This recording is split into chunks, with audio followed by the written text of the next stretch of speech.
Graça e paz, meus irmãos. Louvado seja o nome do nosso Senhor Jesus Cristo, que está à destra do Pai intercedendo por nós. De acordo com o que o profeta diz acerca de Cristo, diz que Ele é homem de dores e sabe o que é padecer. Sabe o que é dor, o que é tristeza, sabe as aflições e as agruras que nós vivemos, e Ele intercede por nós. Louvado seja o nome de Jesus Cristo, nome sobre todo nome, nome único dado entre os homens, pelo qual importa que sejamos salvos. É por causa dele que nos reunimos nesta hora, é em favor dele que nós oferecemos este culto, é única e exclusivamente em honra e glória a Jesus Cristo, que cada momento, cada ato, cada palavra, cada oração é proferido aqui nesse momento. Esse é o nosso anseio, o nosso desejo, e esperamos que o Espírito Santo nos permita cumprir esse propósito. Vamos abrir mais uma vez a palavra de Deus, seguindo a sequência que já estamos nela já há algumas semanas. Mateus capítulo 5. Hoje nós vamos para a terceira etapa, ou terceira sessão deste grande sermão de Jesus Cristo.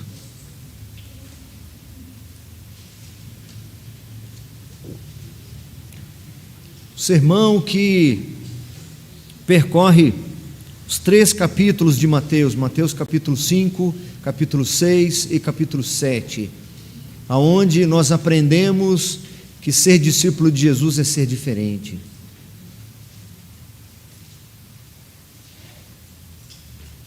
Vamos ao texto, do 17 ao 20. Não penseis que vim revogar a lei ou os profetas. Não vim para revogar, vim para cumprir. Porque em verdade vos digo, até que o céu e a terra passem, nenhum i ou um tio jamais passará da lei, até que tudo se cumpra. Aquele, pois, que violar um destes mandamentos, posto que dos menores, e assim ensinar aos homens, será considerado mínimo no reino dos céus. Aquele, porém, que os observar e ensinar, esse será considerado grande no reino dos céus. 20, vamos juntos? Porque vos digo, se a vossa justiça não receberem do mundo dos escribas e fariseus, jamais entrareis no reino dos céus. Vamos orar mais uma vez, meus irmãos. Eu pedi ao presbítero Marcos Laureano que em cada momento de oração, seja na adoração, na contrição, na gratidão, nós também a fizéssemos como intercessão, né? Tem chegado todos os dias muitos nomes, muitos motivos de oração. É por isso que nós temos tido nossos plantões de oração. Em 5 semanas nós tivemos 4 sextas-feiras que oramos em torno de 15 horas, mais de 50 pessoas se alternando de hora em hora, e nesta próxima sexta-feira novamente. Temos tido também muitas respostas positivas de oração. A cada dia nós recebemos também pessoas compartilhando, agradecendo bênçãos das mãos do Senhor. Vamos orar mais uma vez. Pai eterno, Pai santo, Pai justo, louvado seja o teu nome. Eis aqui, Senhor, uma porção da tua igreja, povo especial para o Senhor, que o Senhor mesmo disse que é povo de tua propriedade exclusiva, que o Senhor não divide, não compartilha com ninguém. O Senhor mesmo nos chama, ou chama o teu povo de nação santa, de sacerdócio real. Tua palavra diz que somos a menina dos teus olhos, a noiva do Cordeiro. Eis aqui uma porção da noiva do Cordeiro, povo que o Senhor Jesus verteu o seu sangue precioso para nos resgatar, para nos transferir do império das trevas para o reino do Filho do teu amor. Nós estamos aqui, Senhor, e ainda somos a igreja militante, militamos, Senhor, a cada dia, pelejamos os bons combates. Algumas vezes, ó Senhor, parece-nos pesado demais a peleja, parece ferrenha demais a disputa. Por isso o teu povo se reúne aqui, Senhor, para receber do Senhor o alimento, para receber do Senhor o vigor necessário, para que possamos dia após dia, Senhor, completar a carreira que o Senhor propôs para cada um de nós. O Senhor mesmo estabeleceu, combatendo o bom combate, guardando sempre a fé, aguardando aquele dia em que o Senhor, reto juiz, nos dará a coroa da vida. Louvado seja o teu nome, Senhor. Não permitas que o teu povo saia daqui sem que receba a porção que alimente a sua alma. Não permita, Senhor, que esse tempo passe sem que sejamos abençoados pelo Senhor. Me lembro do teu servo Jacó, cujo nome significava enganador, suplantador, quando teve aquela oportunidade de estar diante do Senhor, não permitindo que o Senhor saísse e se ausentasse, sem que primeiro lhe abençoasse, sem que primeiro lhe desse a sua porção. Nós também, Senhor, humildemente imploramos, nós não queremos que essa oportunidade passe, esse momento de estarmos aos teus pés, sem que recebamos, ó Deus, a tua bênção, a tua instrução. A tua palavra, Senhor, é viva e é eficaz. Ela penetra mais profundo do que espada de dois gumes. Não há nada que possa resistir-lhe, ó Deus. Ela é apta para o espírito, a junta e a medula, e ainda é apta para discernir os pensamentos e propósitos do coração do homem. E não há criatura que não se manifeste em sua presença. Eis o momento da tua palavra, o momento central do culto, em que carecemos de ouvir a tua voz. Que o teu Espírito Santo ilumine a nossa mente, para que nós discernamos, ó Deus, a voz de Cristo Jesus nesta hora. Nós rogamos insistentemente, Senhor, por todos aqueles nomes e motivos que têm sido trazido a nós, ó Pai. Nos lembramos do reverendo Flávio, nos lembramos do Rafael, sobrinho do presbítero Enio, nos lembramos da minha prima Rita e de tantos outros conhecidos e não conhecidos, membros da igreja, familiares de membros da igreja, ou simplesmente conhecidos, que foram trazidos os nomes ao nosso conhecimento. Nós não lembramos de todos eles aqui, Senhor, mas não seria necessário citá-los, porque o Senhor muito bem sabe das necessidades de cada um de nós. Visita-os, ó Pai, com poder e com graça. É a oração que fazemos no nome e por amor de Jesus. Amém. Meus irmãos, não quero fazer nenhum alarde, mas as Escrituras têm se cumprido. E quanto mais o tempo se avança, mais próximo a vinda do nosso Senhor Jesus Cristo. A palavra nos ensina, o próprio Jesus nos ensina, que não tardará a sua volta, como alguns afirmam. E ele ensina, instrui os seus discípulos a observarem os sinais dos tempos. Nós vivemos sinais dos tempos. Nós vemos que as trevas avançam, que a maldade se avoluma. Falamos e temos falado, e se o Senhor permitir, continuaremos a falar da distinção, do diferencial dos discípulos de Jesus para os que não são discípulos de Jesus. Não há cinzas, não há tonalidade cinza, é ou não é. Nós vimos aqui na primeira sessão do Sermão do Monte, Mateus 5, Mateus 6 e Mateus 7, a primeira sessão, que são os 12 primeiros versículos, que falam das bem-aventuranças. O Senhor nos ensina que temos de ser diferentes quanto ao caráter. Depois, nos versículos seguintes, do 13 até o 16, vimos que temos de ser diferentes quanto à influência.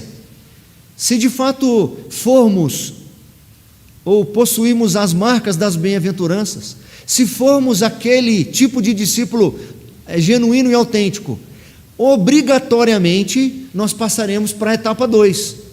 Então, se formos diferentes quanto ao caráter, obrigatoriamente seremos diferentes quanto à influência.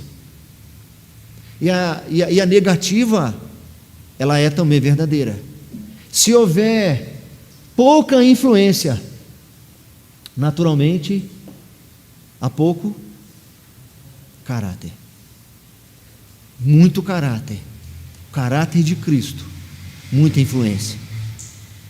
Nós, de fato, seremos sal da terra e seremos luz do mundo. Eu falei para vocês, quando preguei nesses textos, foram 2 sermões, que nós e o mundo somos como 2 retas paralelas. Para quem teve alguma noção de matemática, descobre que essas 2 retas, elas nunca se encontram.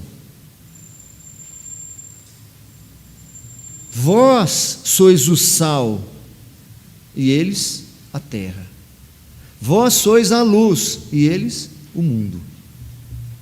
Antes, vós sois pobres de espírito, e eles se consideram ricos. Vós mansos, e eles.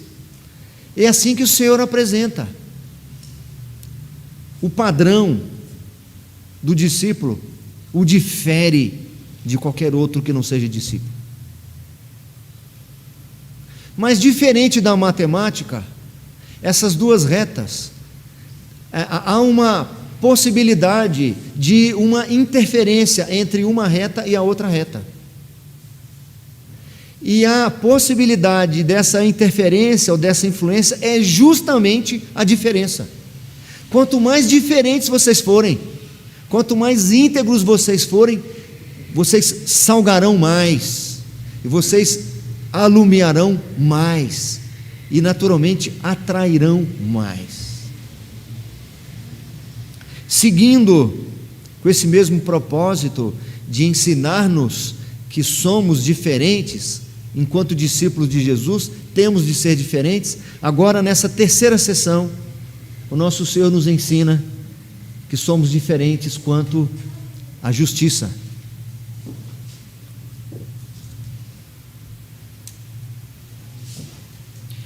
Essa terceira sessão alguns comentaristas dizem que é o recheio de todo o Sermão do Monte. É a sessão maior. Ela vai desse versículo 17 até o versículo 48. Eu vou levar alguns domingos para poder percorrer esse único tópico quanto à justiça. Eu espero que todos nós, a começar em mim, nos sintamos completamente indignos desse padrão elevadíssimo que o Senhor apresenta. Porque o propósito do sermão é esse: mostrar que por nós não conseguimos, que nós carecemos plenamente de Jesus Cristo. A primeira parte desta sessão, que nos versículos que nós lemos de 17 a 20 é dividido de 2 partes. Então vamos lá, antes de ir para a primeira, deixa eu fazer um comentário aqui. Tem um comentarista muito sério chamado John Stott, que diz assim: até então, no sermão do monte, até então, Jesus falara sobre o caráter do cristão e sobre sua influência que este teria no mundo, caso manifestasse tal caráter, produzindo assim o fruto de boas obras. Agora, Jesus prossegue, definindo melhor este caráter e estas boas obras em termos de justiça. Nós precisamos nos identificar com o perfil traçado neste sermão. Eu preciso pelo menos ansiar e desejar ardentemente possuir essas marcas, ser conhecido por essas características. Ser discípulo de Jesus é ser diferente quanto à justiça. Que justiça é essa? Nós já vimos aqui no próprio Sermão do Monte Nosso Senhor falando que o caráter do seu discípulo deve ser marcado por possuir fome e sede de justiça, porque esse que possui fome e sede de justiça será farto. Nas bem-aventuranças ele também fala da justiça em outros termos. Na 8ª bem-aventurança ele diz: bem-aventurados sois vós, quando vos perseguirem por causa da justiça, porque dos tais é o reino dos céus. Que justiça é essa? Eu não posso avançar se eu não entender um ponto essencial do que significa justiça. Justiça significa reparação.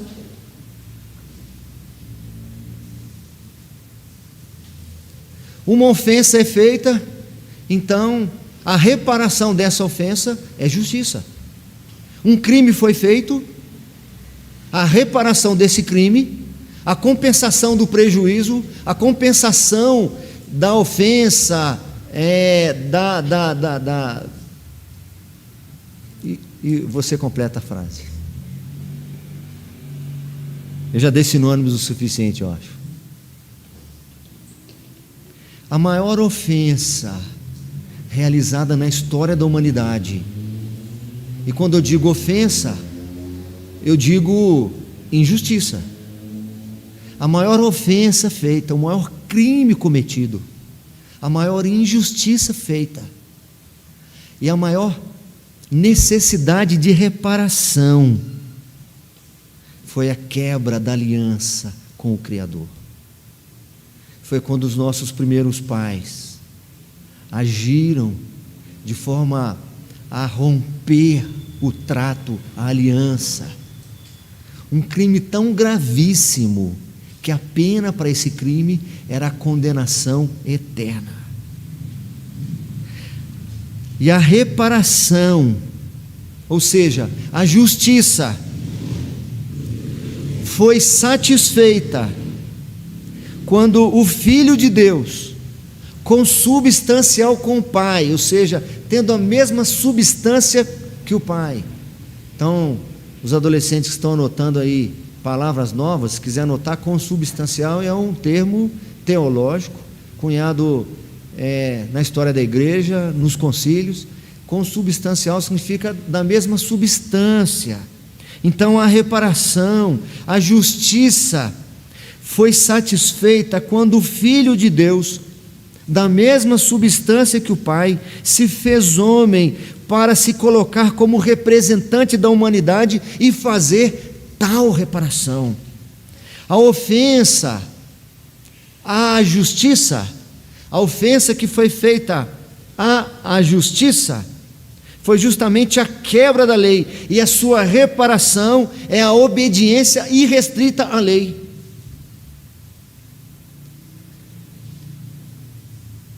É por isso que o nosso Senhor Jesus Cristo não veio para revogar a lei. Esse trecho do 17 a 20, vou dividir em duas partes. A primeira parte, volta lá no 1, deixa só 1 aí por enquanto. A primeira parte, não, é no 3:1. Não dá, né? 3:1 não dá, não? Tudo bem, não tem problema, não. Era surpresa, mas já não tem problema. Brincadeira, irmãos, não é na surpresa, não. Não tem problema, não. Falando de justiça, a primeira parte desse trecho que nós lemos, número 1, o Cristo e a lei. Surge aquela pergunta, para a gente esmiuçar um pouco mais o que eu acabei de começar a explicar. Como que seria possível agradar a Deus? Qual a única maneira de atender à justiça e ao justo e reto juiz? Obedecendo. Isso é justo, é legal, de lei, é legítimo. Quando lá na criação o Senhor criou todo ambiente propício para os seres humanos, criou os seres humanos, Ele deu a seguinte ordem. Diz assim o texto: e o Senhor Deus lhe deu esta ordem: de toda árvore do jardim comerás livremente, mas da árvore do conhecimento do bem e do mal não comerás, porque no dia em que dela comeres, certamente morrerás. É como se você lesse o nosso Código Penal brasileiro e visse lá a pena para cada tipo de crime, para cada ação injusta. A reparação é justamente a pena. Um homicídio, por exemplo, eu vou chutar aqui, não vou entrar nos detalhes, porque não é a minha área, e nós temos jurisconsultos aqui, tem advogado aqui sentado, que vai me corrigir depois, mas é por hipótese, viu, doutor Wagner? É por hipótese. Vamos imaginar que um crime contra a vida, um homicídio, uma injustiça, uma ofensa contra uma vida, a reparação dessa ofensa seriam 30 anos de reclusão, ou seja, em regime fechado, 30 anos preso, é o máximo que a nossa legislação permite. Quando fala que alguém foi condenado a 150 anos, é porque nesse inquérito, naquele inquérito, mas só vai cumprir no máximo 30. Nem vou entrar na questão da regressão de pena. Se o sujeito tiver bom comportamento, diminui. O Senhor apresentou aqui o código, a lei, para que o ser humano pudesse se relacionar com Ele. Para se relacionar comigo, precisa obedecer. O problema não é o fruto, o problema não é a árvore, o problema é obediência. O problema é você seguir critérios, é você seguir o que é justo, é uma questão de justiça. E a pena, ou seja, a reparação dessa ofensa, seria a morte eterna. Não desobedeça, não quebre a aliança, porque se você romper a aliança comigo, que sou a fonte da vida, o que está reservado para você é a morte espiritual. Você estará separado espiritualmente de mim, nosso relacionamento vai ser rompido. Você depois morrerá fisicamente, ou seja, será separado de você mesmo, seu espírito do seu corpo, e depois você terá a morte eterna, que você ficará separado de mim, tanto física quanto espiritualmente, para toda a eternidade. Essa é a lei. Desobedecer é injusto. Ao desobedecer, o homem rompe o relacionamento, rompe a aliança com o seu Criador, que é a fonte de vida. A consequência disso, o apóstolo Paulo diz que o salário do pecado é a morte. Apenas morrendo espiritual e fisicamente para todo sempre, a justiça pode ser feita. A não ser que alguém que não tenha cometido injustiça, que seja inocente, assuma o lugar do culpado e pague no lugar do culpado. É o que Jesus Cristo fez. Por isso Cristo veio como segundo Adão, veio como homem, para ser nosso representante, para reparar a injustiça. Parte dessa justiça foi justamente cumprir todas as exigências previstas na lei e nos profetas. Parte da reparação daquela injustiça, o Senhor cumpriu, sendo obediente até a morte, e morte de cruz. Ele cumpriu, se sujeitou a todas as exigências da lei, ou seja, o Pentateuco, e aos profetas. Somente assim ele pôde agradar o Pai e reparar a injustiça feita. Nosso Senhor, aqui no texto que nós lemos, ele inicia tirando dúvidas do coração das pessoas. Ele diz assim: não penseis, não pensem errado, não cogitem outra coisa diferente disso. Longe de vós o pensar isso. Nosso Senhor está aqui confrontando com um possível pensamento dos seus ouvintes, de que ele não parecia tão ortodoxo assim, ele não parecia tão firme em obediência à lei, ele era muito diferente dos doutores da lei, os fariseus, os escribas, que esses sim, eram os intérpretes da lei, tinham um comportamento muito diferente de Jesus. E aí eu chamo a atenção dos irmãos para um outro detalhe. Até o texto anterior, quando o Senhor fala das bem-aventuranças e sal da terra e luz do mundo, o Senhor coloca os seus discípulos em contraste com as pessoas do mundo, de um modo geral, com os incrédulos. Aqui ele já coloca os seus discípulos em distinção, em diferenciação até com religiosos. Ele se apresenta como diferente dos religiosos. E os seus seguidores, naturalmente, precisam ser diferentes também daqueles religiosos. No Evangelho de Marcos, nós encontramos o registro de alguns episódios que aparentemente Jesus estava quebrando a guarda do Shabat ou do sábado, coisa que os fariseus aparentemente não faziam. Então, as pessoas que estão ouvindo Jesus, nesse ponto aqui, podem pensar: será que é uma doutrina nova que ele está ensinando? Porque no Evangelho de Marcos, ele opera alguns milagres no sábado, até mesmo antes de vocacionar ou de chamar os 12 discípulos. Lá no capítulo 1, já tem lá o episódio das espigas que são colhidas no sábado, da cura da mão mirrada de um homem acontecendo no sábado.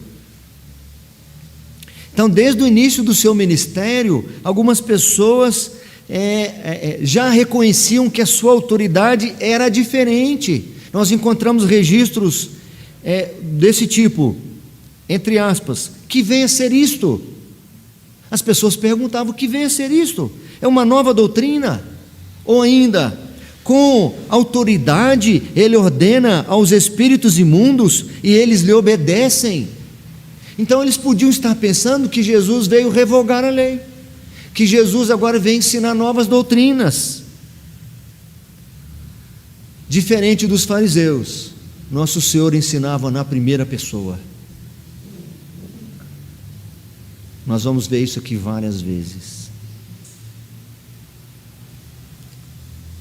Será que esse Jesus não é esse novo rabino de 30 anos de idade, não é um revolucionário que está se opondo aos fariseus, homens e anciãos de idades avançadas?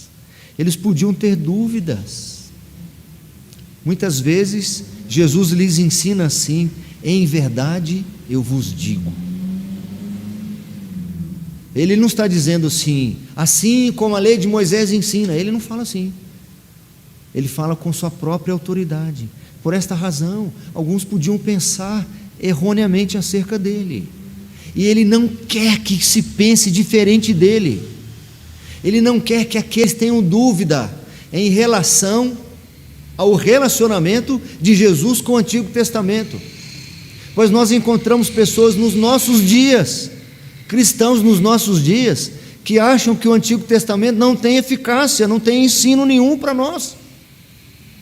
E se eu descredibilizo o Antigo Testamento, eu descredibilizo o que Cristo fez. Porque parte da missão de Cristo era obedecer irrestritamente. Eu preciso saber que lei é essa. Eu preciso saber que rigor é esse que o Pai coloca como critério único para se relacionar com Ele, e que somente Cristo conseguiu fazer isso. Para satisfazer a justiça, para reparar a injustiça, Jesus teria de fazer o que Adão não fizera: obedecer. todos os mandamentos, todas as prescrições, ser obediente em tudo, diuturnamente sendo testado e provado, para ver se ele escorregava em algum ensino da palavra. E ele diz que nenhum i, que era a menor letra do alfabeto hebraico, nenhum tio, o menor sinal, serão retirados ou acrescentados da palavra, até que tudo se cumpra. Nós vamos encontrar esses mesmos fariseus várias vezes, colocando Jesus à prova, e essa é a expressão que está lá. Quando chegam com aquela mulher prostituta, eles estavam querendo provar Jesus. Jesus estava ali escrevendo na areia, eles trazem a mulher, pega em flagrante adultério, e a lei de Moisés diz, se a mulher fosse pega em flagrante adultério, ela teria que ser apedrejada. Então eles trazem para ver o que Jesus vai fazer, como ele vai sair dessa. Vamos ver se ele vai ser de fato autêntico com a lei. Jesus não disse que não era para ela ser apedrejada, ele não disse isso. Mas também, por outro lado, ele não confrontou o que estava ensinando sobre perdão. Então ele ao mesmo tempo fala sobre o amor e fala sobre justiça. Ao mesmo tempo ele fala de condenação e fala de perdão. Ele diz: aquele que não tiver pecado, por favor, atire a primeira pedra. Alguns instantes depois ele levanta os olhos e vê, ela estava sozinha. Ô mulher, cadê os teus acusadores? Se eles não te acusam, nem eu. Vai e não peques mais. Nosso Senhor Jesus, maravilhoso. Não penseis que vim revogar a lei ou os profetas. Não vim para revogar, vim para cumprir. Vim para cumprir tudo aquilo que nós não pudemos fazer. E eu já disse aqui outras vezes, e está gravando e transmitindo, talvez alguém venha me contestar depois, eu aceito a peleja.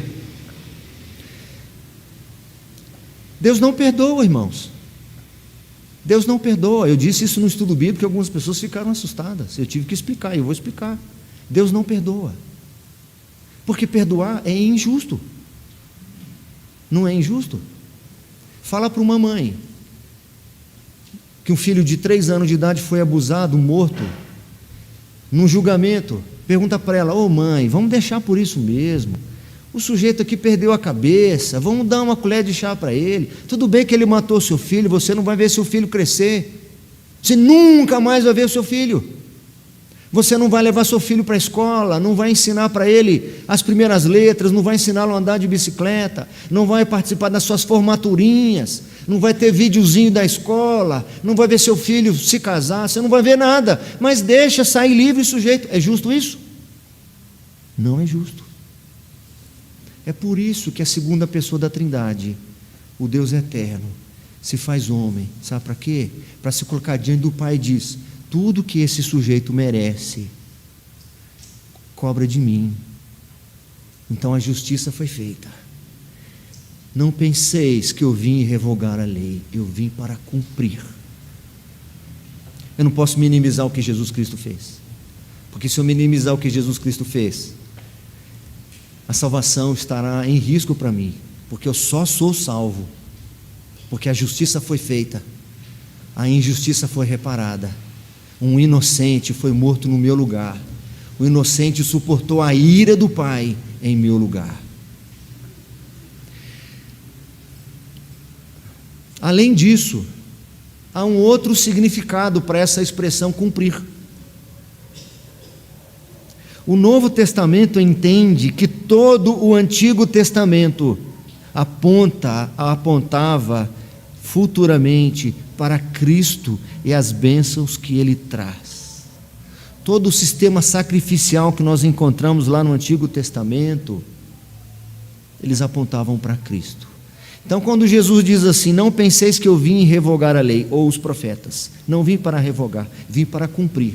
Ele veio para cumprir no sentido de obedecer, mas ele também veio ser o cumprimento, o propósito pelo qual tudo aquilo que foi escrito. Então, quando nós lemos Gênesis, nós já vemos Cristo sendo apontado. Quando nós lemos Êxodo, Levítico, Números, Deuteronômio, Josué, Juízes, Rute, e aí por diante. Nós encontramos Cristo ali sendo apontado, sendo profetizado, sendo prometido, sendo simbolizado em algumas situações, sendo tipificado em outras situações, mostrando a necessidade de alguém que tome o lugar de um inocente, tomando o lugar de um culpado.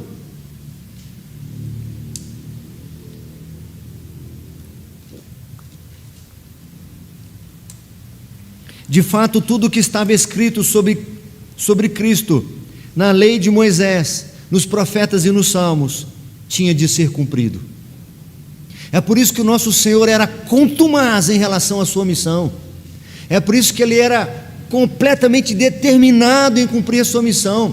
Porque se Ele não cumpre a sua missão, todo o Antigo Testamento, todos os 39 livros, todos os profetas, todos os ensinos de Moisés seriam invalidados, porque ele era o cumprimento de tudo que foi escrito antes. Portanto, o Senhor ressurreto podia explicar aos seus discípulos o que foi dito a seu respeito em todas as Escrituras. Depois da sua ressurreição, assim como registra Lucas, nosso Senhor Jesus está com 2 dos seus discípulos que não lhe reconhecem. Estão indo a caminho de uma aldeia chamada Emaús, e os 2 estão ali tristes, abatidos, e o nosso Senhor entre eles, sem ser reconhecido. Pergunta para eles: por que vocês estão assim? Você é o único que não sabe o que aconteceu em Jerusalém? Aí diz o texto que, começando por Moisés, lá em Gênesis, e todos os profetas, testificava acerca dele. Mais tarde, quando esses discípulos entram, chegam numa estalagem, chegam em casa com Jesus, e Jesus parte o pão, eles o reconhecem, e Jesus desaparece na frente deles, e eles conversam entre si dizendo: como nosso coração aquecia quando Ele falava conosco. Ele falava o quê? Assim diz Moisés a meu respeito, assim profetizou Isaías, assim está escrito a meu respeito pelo profeta Jeremias, assim profetizou Ezequiel, e o coração deles aquecia. É por isso que Jesus está dizendo aqui: eu não vim revogar a lei ou os profetas, eu vim para cumprir, eu sou o cumprimento delas. Ele vai dizer para os próprios fariseus e escribas: errais por não conhecer as Escrituras, porque são elas mesmas que testificam de mim. Ele vai dizer isso lá em João 5. Lucas, Dr. Lucas, escrevendo Atos, numa das defesas do apóstolo Paulo, lá em Atos 26, diz assim: mas alcançando o socorro de Deus, permaneço até o dia de hoje, dando testemunho, tanto a pequenos como a grandes, nada dizendo, senão o que os profetas e Moisés disseram haver de acontecer, isto é, que o Cristo devia padecer, e sendo o primeiro da ressurreição dos mortos, anunciaria a luz ao povo e aos gentios. Aos romanos, Paulo diz assim: porque o fim da lei não é o fim de final, a finalidade da lei é Cristo, para a justiça de todo aquele que crê. A justiça só é feita se Cristo cumpre a lei, e se for o cumprimento da lei. Ele veio cumprir e ao mesmo tempo ser o cumprimento da lei. É por isso que em Mateus 5, 17 e 18, Jesus cumpre todo o Antigo Testamento, a lei e os profetas, de várias maneiras. Segunda parte, 19 e 20, os 2 últimos versículos. Lucas diz o seguinte: a lei e os profetas vigoraram até João. Desde esse tempo vem sendo anunciado o evangelho do reino de Deus, e todo homem se esforça por entrar nele. Significa o seguinte: ao cumprir e ser o cumprimento da lei, Jesus então torna-se o mediador da aliança entre Deus e o homem caído.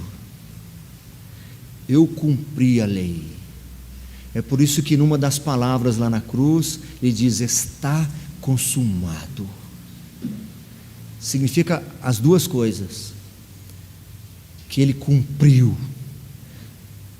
toda a lei, tudo aquilo que o ser humano jamais poderia fazer depois da queda de Adão, e por isso estaria afastado de Deus, afastado do Pai, seria lançado no inferno.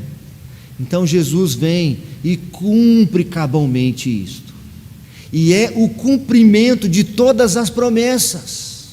Se ele não cumprisse essa promessa, nós permaneceríamos inimigos, porque a justiça não seria feita. É por isso que ele é rigoroso com todos aqueles que de alguma maneira tentam impedir que ele cumpra a sua missão.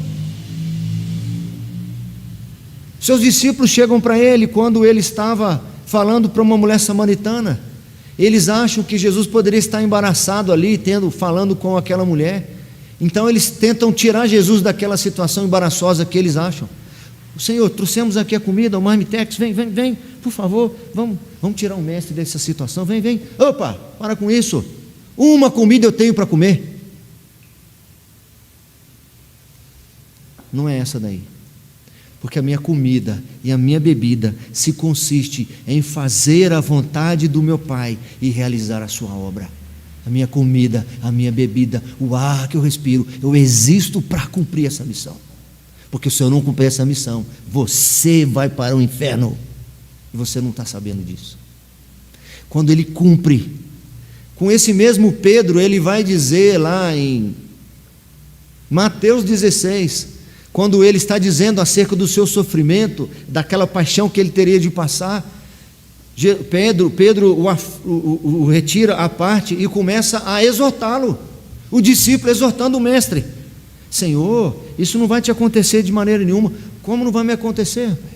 Ele não diz isso. Ele não diz assim: ô Pedro, deixa eu te explicar. Não, ele diz assim: arreda-te, Satanás, tu és para mim pedra de tropeço, porque não cogitas das coisas de Deus e sim das dos homens. Eu vim cumprir a missão do meu Pai, e à medida que ele cumpre, ele se torna então um mediador, aquele que encerra em si toda a justiça. Cristo é a justiça que as bem-aventuranças falam. Bem-aventurado todos aqueles que têm fome e sede de justiça. Que justiça? Cristo é a justiça. Em Cristo a justiça é feita, a injustiça é reparada. É por isso que quem tem fome e sede de Cristo será saciado. É por isso que ele diz: bem-aventurados sois vós quando por minha causa... Não, esse é depois, o versículo anterior. Bem-aventurados sois perseguidos por causa da justiça. Que justiça? Ele é a justiça, sua obra é a justiça. Se relacionar com Cristo é se relacionar com a justiça. Fora de Cristo, meus irmãos, nós somos injustos. Todos que estão fora de Cristo são injustos, estão incorrendo numa penalidade terrível. É por isso que as pessoas sem o Senhor, sem Cristo, essas pessoas temem a morte mais do que qualquer coisa, ainda que elas não tenham consciência, o temor do que vai acontecer depois, porque não importa a religião da pessoa, ou até mesmo se ela disser que não tem religião, coração gela quando a gente está perto da morte, porque se fala o que vai ter depois é desconhecido, o que tem depois disso é o encontro com o juiz. Terrível coisa, diz o apóstolo Paulo, é cair nas mãos do Deus vivo. Hoje de manhã eu lembrei de uma estrofe de um hino, o hino 80, o Pedro até me perguntou: pastor, o senhor colocou outro hino na liturgia de manhã? Porque ele fica atento, para ele ensaiar. Falei, filho, não coloquei na liturgia não, mas no meio do sermão eu lembrei do 80. Ele falou, 80 é fácil. Então coloca no 80 para nós aí, meus irmãos. Talvez não vai dar para projetar, não sei. Não deve ter aí nos arquivos aí, né,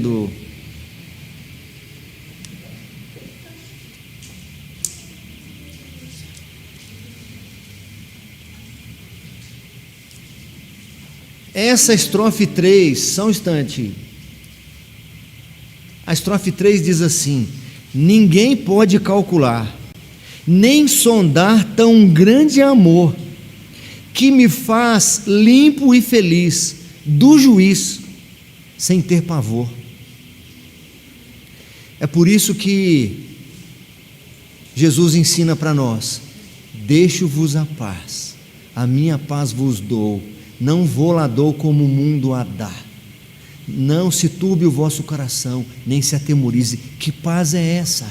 A paz de passar por esta vida, de morrer neste tempo e não ter pavor de me encontrar com o reto juiz. Pelo contrário, ter anseio de me encontrar com ele.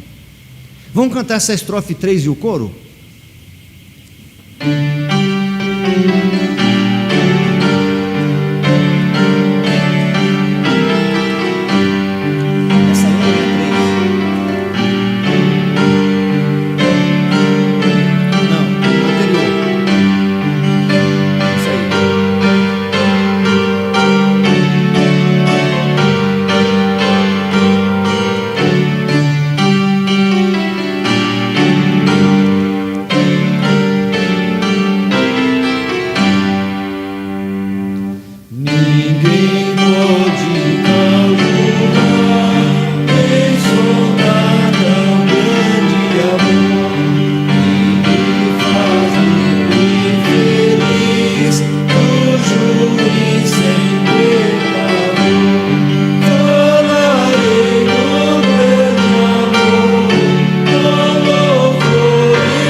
Jesus não é um mestre na história que deixou bons conselhos.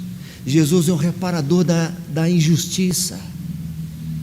Na cruz a justiça foi feita. Paulo diz que Deus em Cristo faz justiça. Ele é o juiz e o justificador, porque a morte, a condenação que pesava contra nós, Cristo nos substituiu, e Ele se tornou então o mediador da aliança entre Deus e o homem caído, o único meio de acesso a Deus.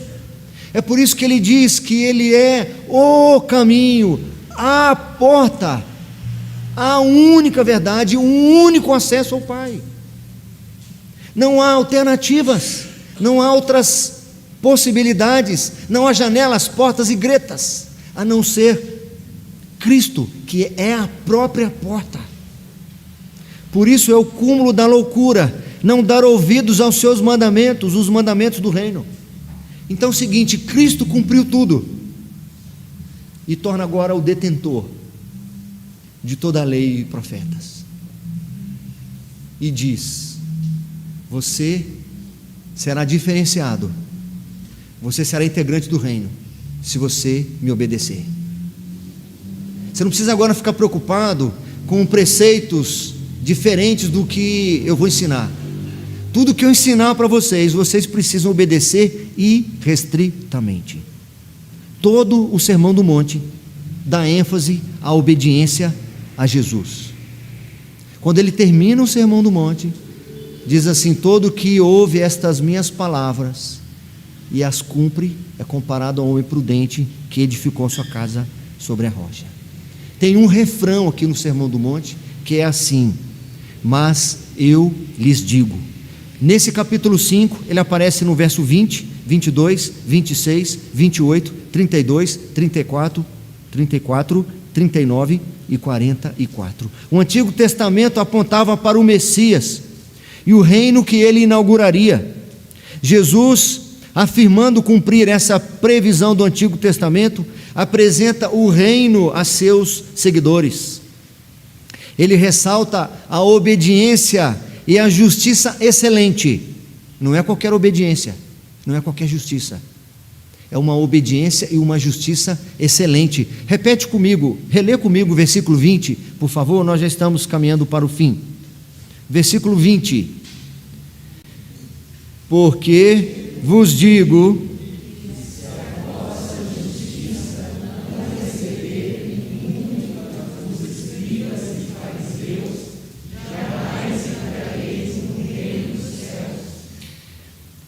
essa obediência e essa justiça excelente, sem as quais ninguém pode entrar no reino.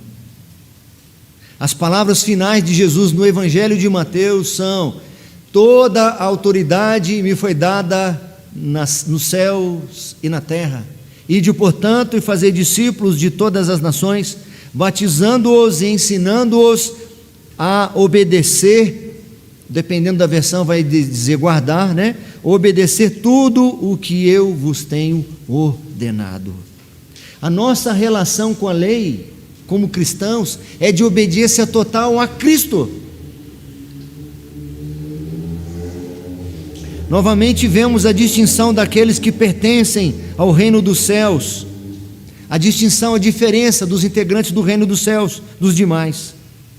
Aqui o crente se distingue dos incrédulos,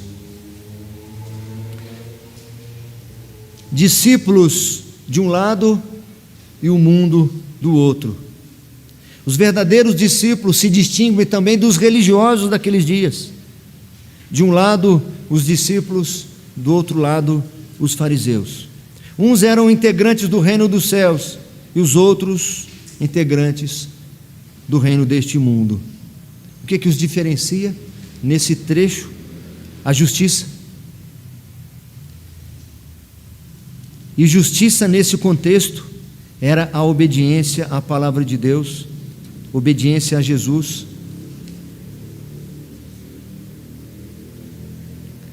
Spurgeon diz assim: a nobreza do reino de Cristo será conferida de acordo com a obediência. Eu consigo? Você consegue? Por nós mesmos nós conseguiremos? É possível agradar ao Senhor sendo totalmente obediente a Ele?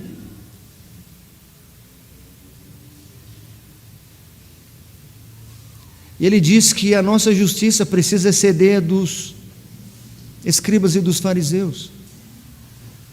Os fariseus tinham 248 mandamentos e 365 proibições. Será que ele está dizendo que é uma questão de competição?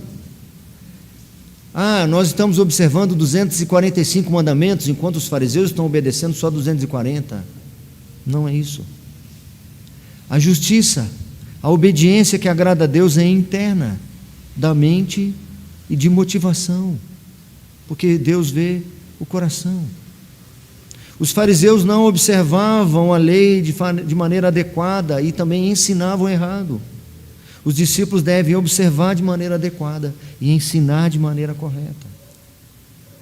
Os fariseus diminuíam as exigências e aumentavam as permissões.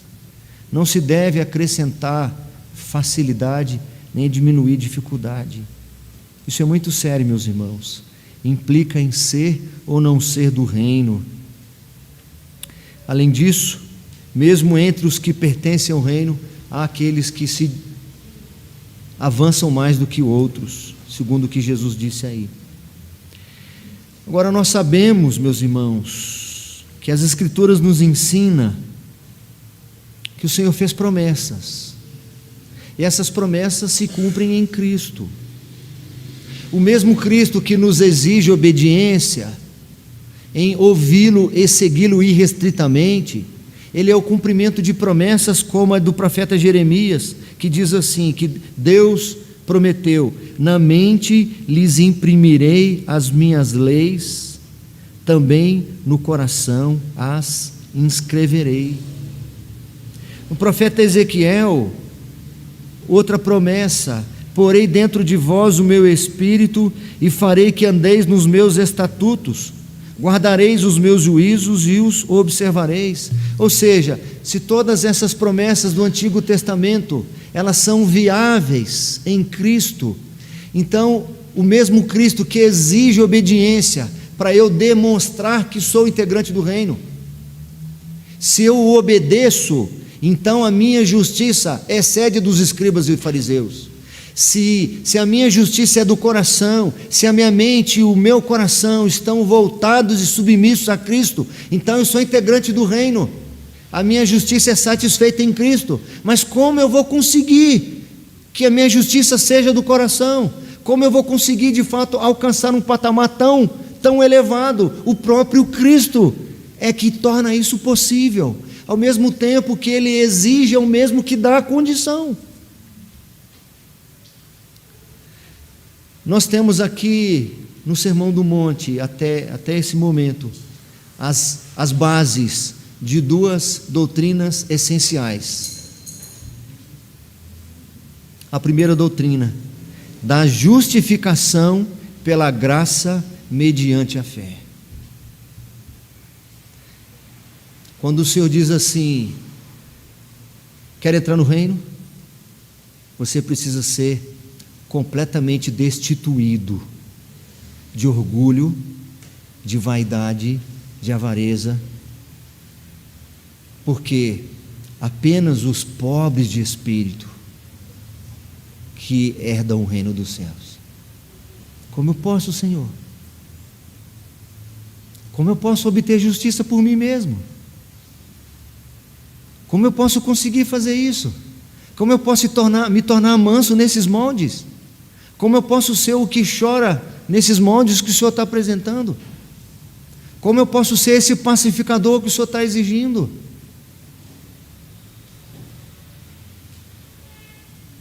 Eu sou conduzido a Cristo, que faz a justiça para mim, e Ele me justifica. Então, quando eu creio em Jesus Cristo, Ele me torna justo, Ele me torna esse que eu preciso ser. É por isso que esse padrão é impossível para o ser humano sem Cristo, e completamente natural para quem está em Cristo. Mas não é estar em Cristo da boca para fora, é de fato se reconhecer incapaz e buscar nele os recursos. E a outra doutrina é a santificação pela obra regeneradora do Espírito Santo. Como, Senhor, alcançar esse patamar de justiça? Eu sou um egoísta e eu não consigo me livrar disso. A santificação operada pela regeneração do Espírito Santo vai moldando o seu coração, vai transformando a sua mente e vai te renovando de glória em glória até ser dia perfeito. Você ainda não chegou, mas essa obra está ocorrendo em você. Um dos objetivos básicos deste sermão, meus irmãos, é mostrar para nós que sem Cristo nada nós podemos fazer. Sem Cristo, absolutamente nada nós podemos fazer. Jamais seremos esses diferenciais. Jamais seremos essas pessoas autênticas e íntegras sem Cristo. Por esta causa, Paulo, aquele fariseu zeloso, rigoroso, como ele mesmo registra lá na carta aos Filipenses, no capítulo 3, quando ele entendeu o Evangelho de Cristo, quando ele entendeu que ele era justificado não por suas habilidades e capacidades, mas ele era justificado pela fé em Jesus Cristo, que ele era santificado pela obra regeneradora do Espírito Santo, que mesmo em meio ao reconhecimento dos seus pecados, ele não perdia a esperança, porque ele sabia que ele era uma obra em andamento. Então, quando ele entendeu o Evangelho de Cristo, ele considerou todos os seus recursos espirituais como refúgio. Seu novo desejo era ganhar a Cristo, não tendo justiça provinda da lei, mas a que vem de Deus pela fé em Cristo Jesus. Que nós, num primeiro momento, sejamos incomodados pelo Espírito Santo, para nós percebermos que o que se exige de nós, nenhum de nós é capaz de oferecer e atender, que somente em Cristo Jesus, que exige de nós um padrão elevado de santidade e de justiça, e Ele é o mesmo mediador que pode proporcionar esse crescimento na justiça e na santidade. Semana que vem, se você tiver paciência, nós vamos seguir num outro bloco ainda desse diferencial quanto à justiça. Que Deus tenha misericórdia de nós e nos dê graça para ouvir a sua palavra.